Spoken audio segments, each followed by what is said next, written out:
Olá, meus amigos do Pod Filosofia, que agora vira Sociologia. Nossa, que nome inovador esse nome, não é mesmo, hein? Bom, o Eduardo vai começar falando do módulo 10 e eu vou abranger a metade e o Vinícius vai dar o final e eu vou dar a opinião de todo o módulo.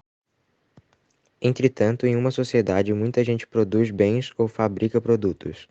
Todos eles devem ser úteis, mas nem todas as pessoas atribuem a mesma utilidade aos mesmos produtos. A utilidade, portanto, é algo subjetivo, como todas as coisas que não são iguais nem proporcionalmente úteis. Disse que o valor de uso é algo subjetivo.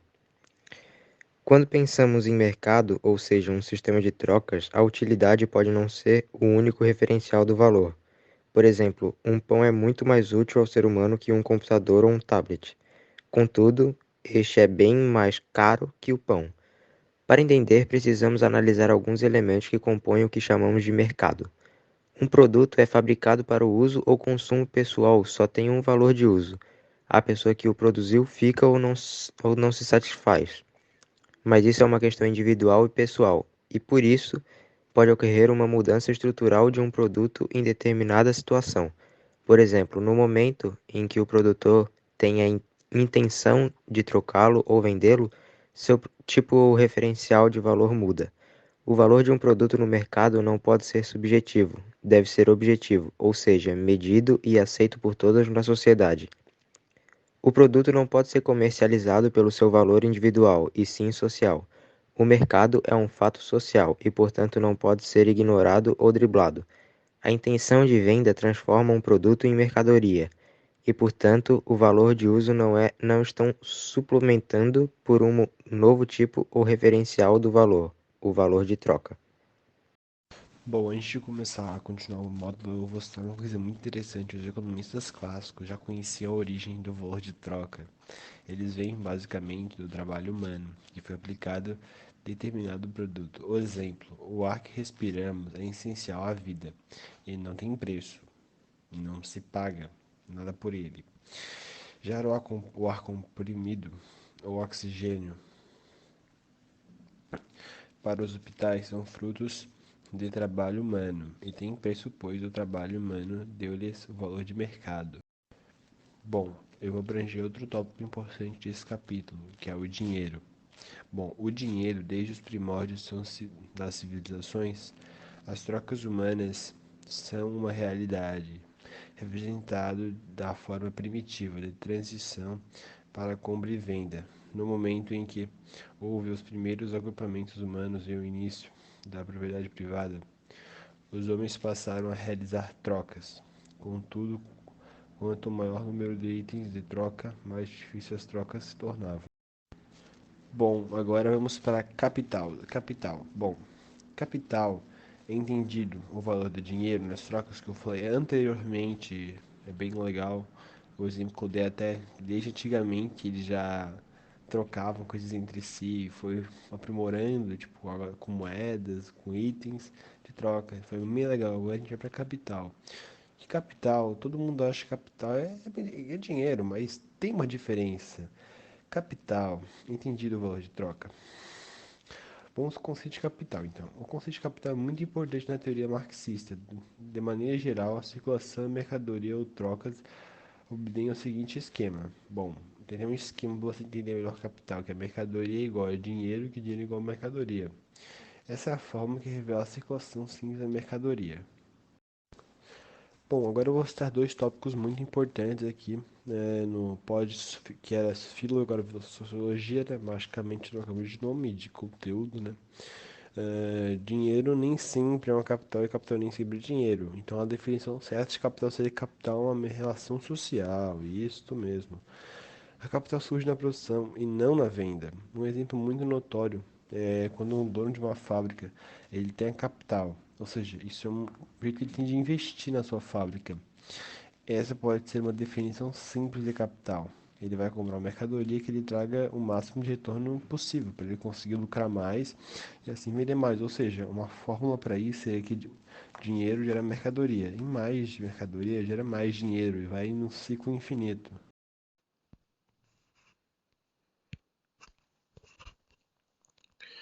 infraestrutura e superestrutura do marxismo. Eu sou o Vinícius Miranda e falar minha parte agora. O marxismo afirma que a economia, em última instância, determina os outros aspectos da vida social. Como já estudamos, o marxismo é uma teoria materialista. Segundo Marx, a sociedade divide em duas instâncias. Uma, a chamada infraestrutura, é a base da sociedade e a base da economia de suas relações de produção, suas forças produtivas. Ela é que define a realidade social. O materialismo se dedicou ao estudo dessa instância, no intento de entender a sociedade.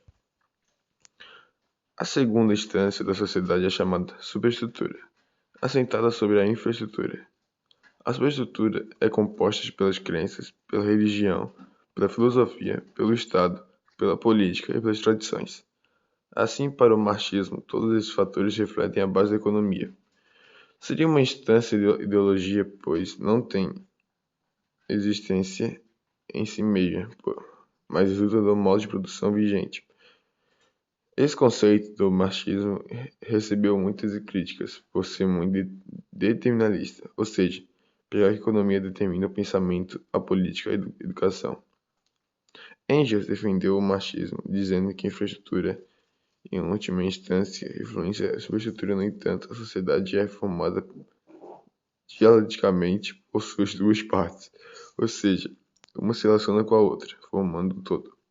A teoria marxista coloca o Estado num papel bastante delicado da sociedade, embora Marx não tenha uma teoria bem elaborada sobre o Estado.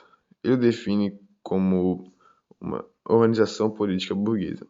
Isso quer dizer que o Estado não existe para a promoção e manutenção da paz e da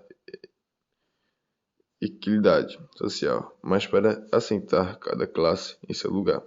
Dentro da lógica do capitalismo, é para garantir a atividade econômica. Assim, todas as vezes que os operários ou trabalhadores tentam mudar de sua realidade social, serão barrados pela violência legal do Estado.